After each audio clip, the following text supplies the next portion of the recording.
Bonjour à toutes et à tous et bienvenue dans le podcast de HomeGrade. HomeGrade est le centre d'accompagnement et de conseil lié à la rénovation et à l'amélioration de la qualité de vie du logement en région de Bruxelles-Capitale. Vous êtes locataire, propriétaire ou copropriétaire à la recherche de conseils et d'informations pour améliorer la qualité de vie de votre logement? Ce podcast est fait pour vous.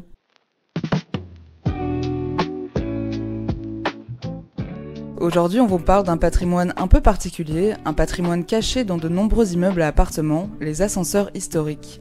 Et pour cela, nous accueillons Laureline, en charge du projet Ascenseur chez HomeGrade et conseillère en patrimoine et copropriété. Bonjour Laureline. Bonjour Elodie. Peux-tu nous expliquer en quoi consiste le projet Ascenseur ancien de HomeGrade et quel est son but ?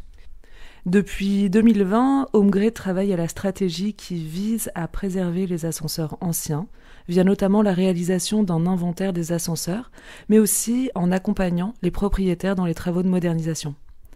Cette mission, elle nous a été confiée par Urban, l'administration de l'urbanisme et du patrimoine en région de Bruxelles-Capitale. Pour commencer, c'est quoi un ascenseur historique ? Alors, en Belgique, on considère qu'un ascenseur est historique s'il a été mis en service avant 1958. Pourquoi cette date exactement ? En fait, à partir de 1958, il y a une nouvelle réglementation qui va imposer des changements assez radicaux et les ascenseurs ils vont devenir moins intéressants esthétiquement parlant. Qu'est-ce que tu veux dire par là ? En fait, dans les ascenseurs anciens, on peut distinguer deux grandes typologies de gaines. La gaine, c'est l'espace dans lequel circule la cabine et souvent le contrepoids. Et donc, soit l'ascenseur, il va circuler dans une gaine partiellement ouverte, soit dans une gaine fermée.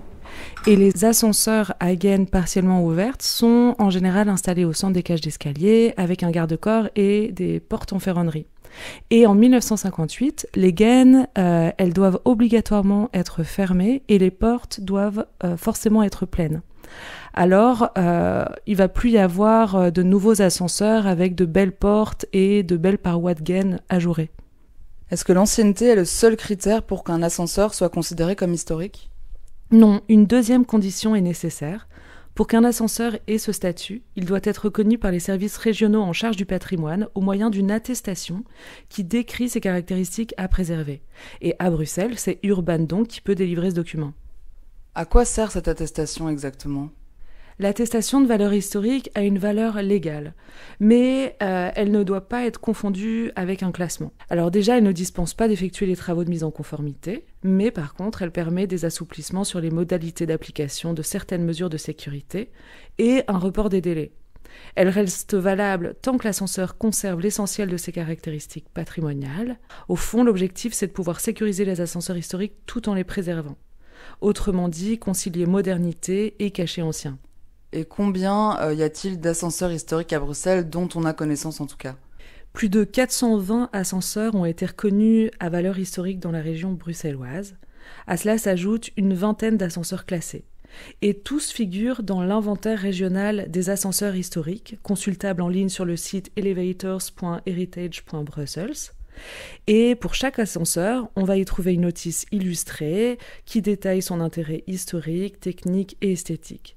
Mais il y a encore d'autres ascenseurs qui mériteraient cette reconnaissance et il est d'ailleurs toujours possible de demander une attestation de valeur historique.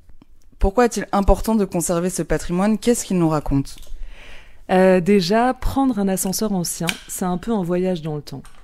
Imaginons un ascenseur qui circule au centre d'une cage d'escalier.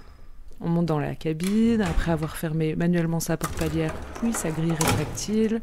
On sélectionne l'étage où l'on veut se rendre grâce au boîtier de boutons en laiton. Et l'ascension commence. Elle est lente. À chaque étage, derrière la grille et la porte palière ajourée, on découvre une petite scène. Un palier avec une plante, un tapis, des chaussures. Le miroir, la banquette, les boutons d'appel et de commande automatique, le cendrier parfois. Tout est fait à l'origine pour rendre cette expérience feutrée et rassurante. Dit comme ça, on a envie d'y être. Les ascenseurs sont aussi des témoins de l'évolution de notre manière d'habiter. Leur histoire est celle du développement vertical des villes.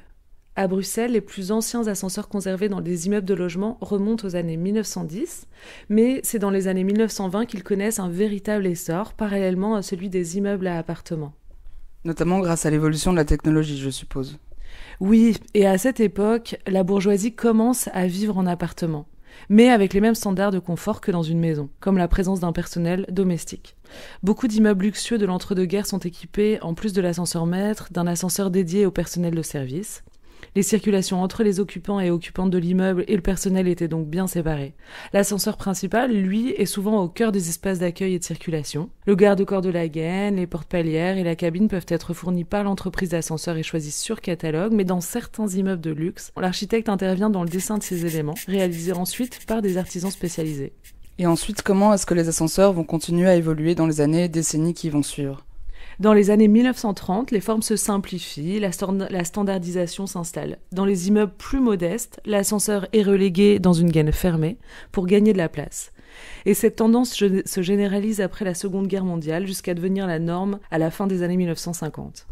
Y a-t-il des contraintes techniques et légales pour restaurer son ascenseur historique ? Alors le patrimoine des ascenseurs historiques, il est par nature sujet à évoluer à cause de ses aspects techniques et des normes de sécurité modernes. En Belgique, c'est l'arrêté du 9 mars 2003 qui réglemente la sécurité des ascenseurs. C'est une loi qui va exiger la mise en conformité de tous les ascenseurs sans distinction, qu'ils soient d'usage public ou privé. Et cette loi, elle a conduit dans de nombreux cas à la mise en œuvre de solutions standards inadaptées aux bâtis anciens. Et c'est d'ailleurs pourquoi des groupes de propriétaires tels l'association Save Elevators ou encore l'ascensoriste bien connu Paul Marian se sont mobilisés pour sensibiliser les décideurs politiques et leurs efforts et ceux de l'administration du patrimoine urbain ont permis de mieux prendre en compte le patrimoine des ascenseurs anciens. Et finalement, qu'est-ce qu'implique exactement l'arrêté de 2003 que tu mentionnais juste avant ?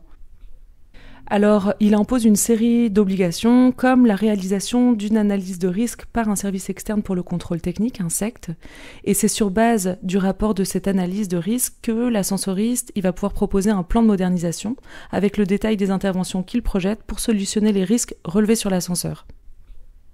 Et moderniser sans défigurer, sans dénaturer l'ascenseur, c'est possible ?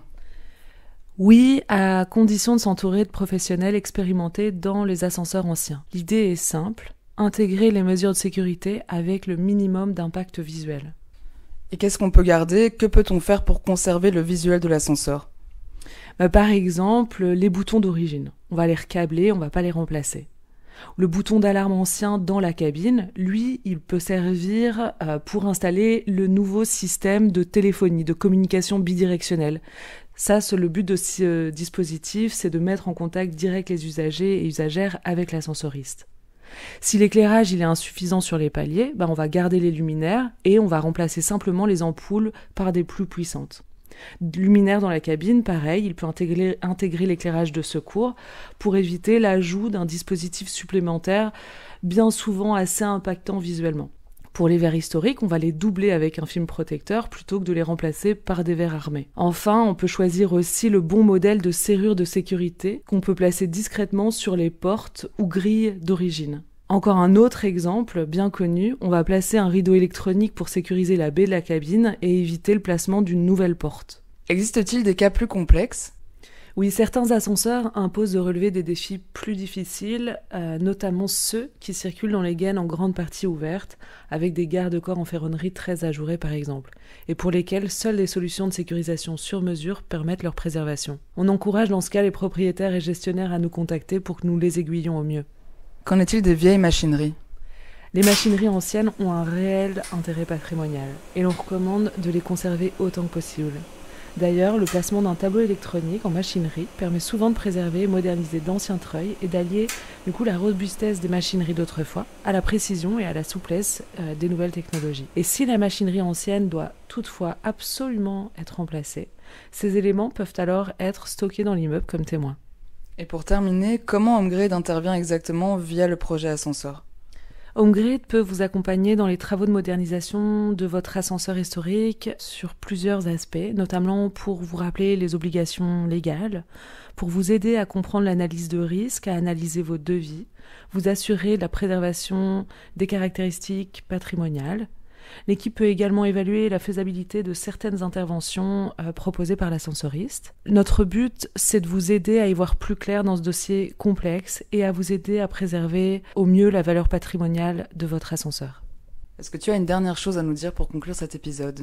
Il est aujourd'hui possible et même encouragé de moderniser les ascenseurs anciens tout en respectant leurs valeurs historiques. C'est un patrimoine d'une grande richesse et qui mérite d'être conservé. Merci beaucoup Laureline de nous avoir parlé de ce patrimoine souvent méconnu. Si vous souhaitez en apprendre encore plus sur les ascenseurs anciens, nous vous invitons à consulter notre page et notre fiche info Ascenseurs historiques, accessible via notre site web homegrid.brussels. Merci pour votre écoute et si vous avez apprécié cet épisode, n'oubliez pas de vous abonner. À très bientôt.